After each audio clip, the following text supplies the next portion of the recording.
এই যে কাপল কিছু ব্লগার রয়েছেন যারা এই নিজেদের বউ নিয়ে ব্যবসা শুরু করছেন, তো ওইগুলা দয়া করে বাদ দেন। আর কুসংস্কার এই গুজব থেকে বেরিয়ে আসুন। এই হ্যালো, আসসালামু আলাইকুম গাইজ।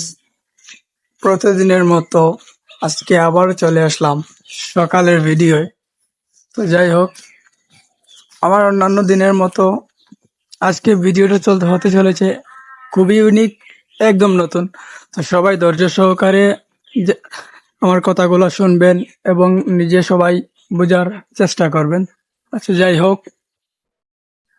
সবাই কেমন আছেন? আশা করি সবাই ভালো আছেন এবং আপনাদের দোয়াতে আমিও অনেক ভালো আছি। যাই হোক, তো বেশি কথা না বাড়িয়ে ভিডিওটা শুরু করি। সবাই ধৈর্য সহকারে মনোযোগ দিয়ে আমার কথাগুলো শুনবেন। আর যারা যারা আমার ভিডিও দেখতে ভালো লাগে অবশ্যই চ্যানেলটি সাবস্ক্রাইব করে থাকবেন। আর যারা ফেসবুক পেজ থেকে দেখে থাকছেন অবশ্যই পেজটি ফলো করে দেবেন। ধন্যবাদ। তো যাই হোক, তো আজকের কথা বলবো কিছু এই কাপল ব্লগারদেরকে নিয়ে, যাদেরকে নিয়ে রীতিমতোই অনলাইনে আপনার একেবারে ঢোল পড়ে গেছে। কারণ হ্যাঁ, ঠিক আছে, ব্লক করতেই পারেন, কিন্তু ওই যে আমাদের যে মুসলিম সমাজে যারা আমাদের মুসলিম ধর্মের অনুসারী যারা রয়েছেন, তো আমাদের ধর্ম এটা কিন্তু আমি কিন্তু আগেই বলে নিচ্ছি। অনেকে বলবে যে আমি ধর্ম ব্যবসায়ী হয়ে গেছি, যা আমি ধর্মকে নিয়ে ইয়ে করতেছি। আসলে ইয়ে না, আসলে আপনার কথা হইতেছে আমাদের মুসলিম ধর্মে আছে যে মা বোন স্ত্রী ওনাদেরকে পর্দা পর্দার আড়ালে আড়ালে রাখতে হবে, ঘরের বাইরে নেওয়ার দরকার নেই। কিন্তু আফসোস, এটাই আফসোস নিয়ে, অনেক আফসোস নিয়ে বলতে হয়, এই যে আমাদের মুসলিম ধর্মের অনুসারীরা কিছু ছেলে এবং মেয়ে ওরা বিয়ে করার পর ওরা কাপল ব্লগার হয়। তো হিসাব কিন্তু আছে কাপল ব্লগার। তো যাই হোক, ভালো ভিডিও করবে, ব্লগ করবে, তো পর্দা বাঁধতেছে না, ওটার হিসাব ও নিজেই দিবে। এটা তো আর আমাদের কিছু করার নেই। আবার যদি বলেন যে ও মোটিফাইড হয় না কেন, তো সেটা কিন্তু আবার আমাদের দেখার বিষয় না। কারণ এই ওইটা তো আমাদের, ওইটা আমরা আমাদের দেখার সাবজেক্ট উপরেও না। কারণ নিত্য নতুন এই যে এটা যে নতুন এমন কোনো কথা নয় যে আপনার জানে না, বোঝে না। আবার কিছু কিছু মানুষ আছে কি যে অনেক কিছু জেনে এই না জানার ভানটা একটু বেশি করে। সেক্ষেত্রে জানিয়ে দেওয়ার মতো এই কোনো রিজন বা কোনো কারণ আমি দেখি না। কারণ ওইগুলো সবাই জেনে বুঝেই বেশিরভাগ করে। কারণ বাঙালি তো আপনার যে কোনো জিনিসে বা সবকিছু জেনে বুঝেই একটা জিনিস ভুল করতে গেলে ওরা একটু আনন্দ বেশি পায়। যাই হোক, আমার কথা গায়ে নিবেন না। সে গেল, আচ্ছা ব্লগ করবে ভালো কথা, ব্লগ ভিডিও তৈরি করবে পর, কিন্তু এই যে মানে ব্লগের নামে নষ্টামি করার কি কারণ, মানে ইয়ে মানে আছে আমি বুঝি না। এই যে ব্লগ ভিডিওর ক্যামেরাটা উঠাইলেই ফার্স্টে ক্যামেরাটা উঠাইবে, উঠানোর পর দেখা যাচ্ছে কি যে এই সব জায়গা মতো অ্যাঙ্গেল ঠিক থাকতেছে না, মানে ক্যামেরার আর কি। আর আমাদের এই যে কাপল ব্লগার, সেক্ষেত্রে একটা কথা বলবো, আমার কথা গায়ে নিবেন না ভাইয়া। যারা কাপল ব্লগ করেন, আপনাদের ক্যামেরার কি অ্যাঙ্গেল ট্যাঙ্গেল কি না নাইলে কি ভিউ আসে না, ভিউ আসবে না? এই যে আপনাদের এই স্ত্রী বা বউয়ের যে শরীর প্রদর্শন যে করেন, প্রত্যেকটা ক্যামেরার অ্যাঙ্গেল করে ভিডিও তৈরি করেন, কাপল ব্লগ, আবার এটা নাকি ব্লগ। তো ওইটা ব্লগ না, আমি ওই যে গুগল কি আছে না, সাইট আছে না কয়েকটা, তো ওই সাইটের কোনো ওয়েবসাইট কিনা, আমি ওইটাই তো বুঝি না যে ওইটা কি ব্লগ ভিডিও দেখতেছি নাকি আমি ওই ভিডিও দেখতেছি। আচ্ছা যাই হোক, ঠিকই আছে, কারণ এখন এই যে ব্লগের ভিডিওর নামে তেন বিভিন্ন কিছু ঢুকে গেছে ওইগুলোর মধ্যে। তো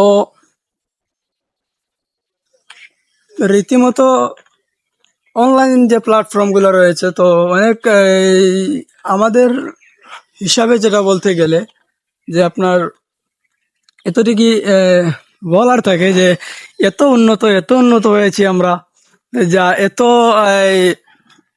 ডিজিটালের দিকে চলে গেছি যে এখন আমরা নিজের পর্দা মেনটেন কিভাবে করতে হবে মা বোনদের, এটাই আমরা ভুলে গেছি। বা আমরা জেনেও না জানার বানটা একটু বেশি করি। কি কারণ বাবা, আগে ইনকাম, তারপর পর্দা, তাই না আপনাদের? আচ্ছা ঠিকই আছে। এখন সবার ক্ষেত্রে তো যে না, এই যে আলেম ওলামাগণ, এত যে জ্ঞানী গুণী আলেম ওলামাগণ রয়েছে, তারা প্রতিদিন শয়ে শয়ে, আমি এই যে নতুন নতুন ভিডিও, তার নতুন আর পুরাতন কি ভাই, তুমি একজন মুসলমান, এই অবশ্যই আমাদের মুসলমান ধর্মে মেয়েদেরকে এই কঠিন পর্দার এই, হাদিস আছে, এবং কঠিন পর্দা করার জন্য বলা হয়েছে।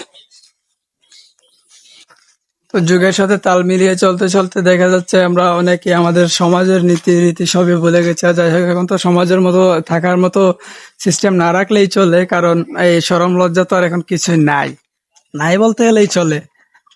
আগে আমাদের মা বোন মা চাচিরা সকালে উঠতো, ওইটা হাঁস মুরগ নিয়ে ব্যস্ত থাকতো, রান্না বান্না নিয়ে ব্যস্ত থাকতো। ওনাদেরকে খুবই কম মানুষই দেখেছে। আর তো এখন ডিজিটাল যুগ আসার পর, অনলাইনে আসার পর মেয়েদেরকে মানে নগ্ন করে দিছে। বিশেষ করে আবার এই যে কাপল ব্লগাররা, ওরা নিজেরাই ইচ্ছাকৃত ভাবে দেখায়, কারণ ওরা যদি না দেখায় সেক্ষেত্রে ভিউ আসবে না।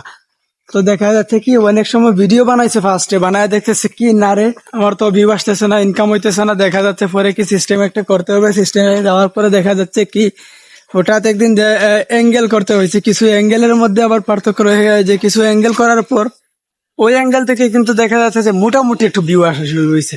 তো যখন এই যে মোটামুটি ভিউটা আসা শুরু হয়েছে, এই ভিউ আসার পর দেখা যাচ্ছে কি না, আমার আর একটু অ্যাঙ্গেল পরিবর্তন করতে হবে। সেখানে দেখা যাচ্ছে যে কেউ অনেক অ্যাঙ্গেল পরিবর্তন করার পর যখন দেখলো যে না, মোটামুটি হাজার হাজার একটা ভিউ আছে, যে লক্ষ লক্ষটা ভিউ আছে, ভিউ এর একটা সিস্টেম আছে, তো দেখার পরে প্রতিদিন এটা এত পরিমাণ বে অ্যাঙ্গেল হয়ে গেছে, এখন অনেক পার্ট মোট জায়গা মুইগা দেখা যায় এই যে কাপল ব্লগে।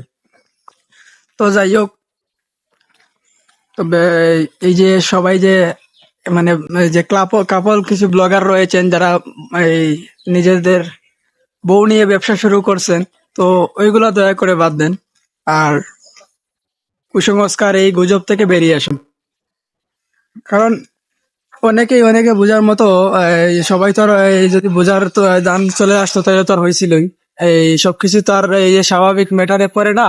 তো ওইগুলা বিশেষ বিবেচনার দিকগুলো দেখে একটু আপনারা ব্লগ করেন, ভিডিও তৈরি করেন। আপনারা একজন ক্রিয়েটর, আপনাদের মাথায় যদি এরকম এই সেন্স থাকে যে নিজের বউকে এইভাবে আপনারা এই হাইলাইট করবেন, করে ইনকাম করতেছেন, এটা কিন্তু একটা এই খারাপ দিক বা খারাপ এই বিশেষ ম্যাটারে পড়ে। তো যাই হোক, এগুলা নিয়ে আমি আর কথা বলতে চাচ্ছি না। তো অনেকেই বলছি, তো যদিও অনেকের আবার এই গায়ে পরে লাগতে পারে, তো ওইটা কার কিভাবে লাগবে সেটা জানি না, কারণ এটা নিয়ে তো বর্তমানে ট্রল চলতেছে, বিশেষ করে ফেসবুক বা ইউটিউবে ঢুকলে এগুলা অনেকেই দেখা যাচ্ছে যে আপনার এই যে কাপল ব্লগ নিয়ে ট্রল চলতেছে। আসলে ট্রল না, এটা কিন্তু সত্য। যারা কথা বলতেছেন তারা কিন্তু সত্য, রোস্টাররা কিন্তু বাস দিতেছে না ওইটা। যদি বলেন আপনাদেরকে রোস্টাররা রোস্ট করে ফেলছে, তাহলে ওইটা আপনার ব্যক্তিগত বা আপনার নিজেরই ভুল। তো যাই হোক, আমি আর এসব নিয়ে কথা বলতে বাড়াতে চাচ্ছি না। তো পরিশেষে আমার একটাই কথা থাকবে, নিজের ওয়াইফ এবং নিজের বউকে সম্মানের সাথে, ইসলামে যে পর্দা, নারী ইসলামে, আমাদের ইসলাম ধর্মে কিন্তু নারীদের অনেক সম্মান দেওয়া হয়েছে। তো সম্মানে রাখেন, নিজের বউরে সম্মানে রাখেন। এরপরে আপুদেরও বলতেছি, কাপল যারা আপু রয়েছেন, তো আপনাদেরকে বলতেছি নিজেদের পর্দা আপু মেনটেন করেন, কারণ উপরে যায় হিসাব দিতে হবে রে বোন। তো এগুলা বাদ দেন। আর যাই হোক, তো সবাই ভালো থাকেন, সুস্থ থাকেন, আমার জন্য দোয়া করবেন। আর যদি আমার কথাবার্তায় কোনো ভুল ত্রুটি হয়ে থাকে অবশ্যই ক্ষমা দৃষ্টিতে দেখবেন, কারণ আমি চাই না কারো মনে কষ্ট দিতে বা আঘাত করতে। তো যাই হোক, সবাই ভালো থাকেন, সুস্থ থাকেন, আল্লাহ হাফেজ।